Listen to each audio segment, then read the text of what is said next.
side by side. Thank you. And it is now my pleasure to give the floor to Mr. President. Thank you. Thank you very much. Prime Minister Starmer, Melania and I are tremendously thankful for the wonderful hospitality that you and Lady Starmer have extended today at Chequers. Quite the place, I must say, quite the place. And we're grateful beyond words for the spectacular honor of the state visit yesterday at Windsor Castle, hosted by His Majesty King Charles III and Her Majesty Queen Camilla. These are two fantastic people. We will never forget it. As I said last night, the bond between our countries is like no other anywhere in the world. The United States and the United Kingdom have done more good on this planet than any two nations in human history.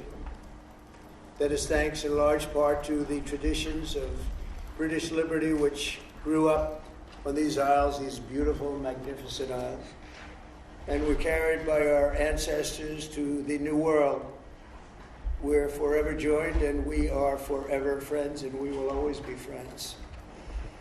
This enduring connection is why I was thrilled that the United Kingdom was the very first country with which we made a historic trade deal, and a very good trade deal. He's a tough negotiator. I think it was a better deal for you than us, but he's It's a very good deal for us. he is a great negotiator who will extend our unparalleled security alliance into the realm of economic security for the first time, and I look forward to finalizing it very soon. We'll have it done very quickly.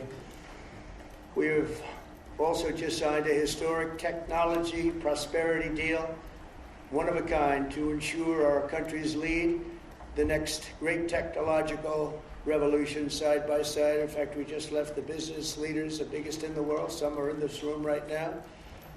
And that was quite a meeting we had on business and trade and technology.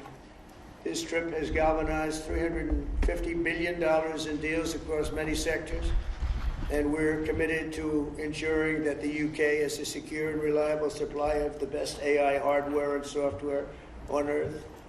And we supply that, and we'll make sure we supply it in quantity to the UK. We also are joining forces on quantum computing and nuclear power, a natural partnership for close allies. The United States, as you probably have heard, is doing better than it has ever done in terms of business and investment.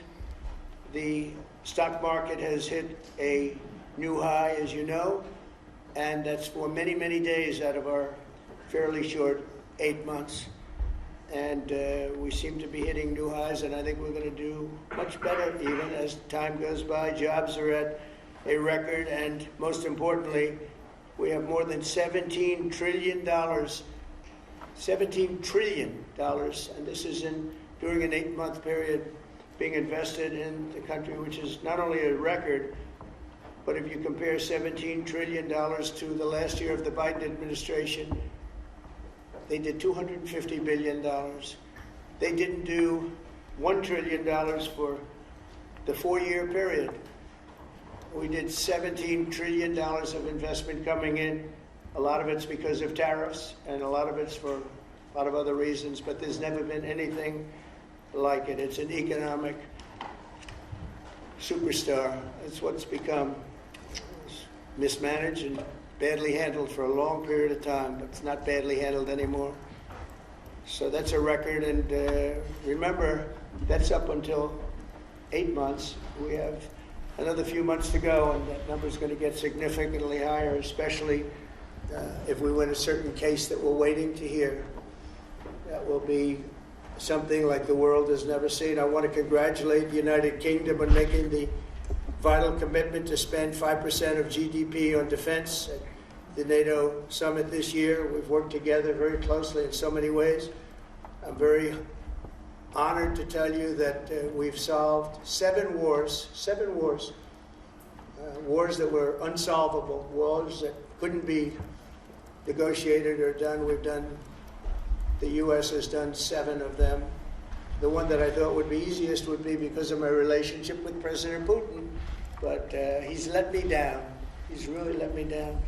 It was going to be Russia and Ukraine, but we'll see how that turns out. but that turned out to be, I thought it might be among the easiest of the group. But we had to settle just about every conflict, and as you know, we're working very hard on Israel and Gaza. All that's happening over there. Complex, but it's going to get done. It'll all get done right. And likewise, Russia and Ukraine will get done. But you never know in war. You know, war is a different thing. Things happen that are very opposite of what you thought. You thought you were going to have an easy time or a hard time, and it turns out to be the reverse. As we saw in the unforgettable parade yesterday at Windsor Castle, what a place it is. The British Armed Forces carry on one of the finest military traditions in the world, one of the greatest marching bands, one of the most magnificent sights I've seen. I know that our service members look forward, and we do look so forward to working even more closely with yours as you push toward that 5% goal. And I think, Mr. Prime Minister, you're just about there. You're going to be there very quickly, along with a lot of other great countries. I want to thank NATO and our wonderful head of NATO, who's really worked very hard, Mark, for the job they've done. As you know, NATO was at 2% GDP, and they didn't pay it.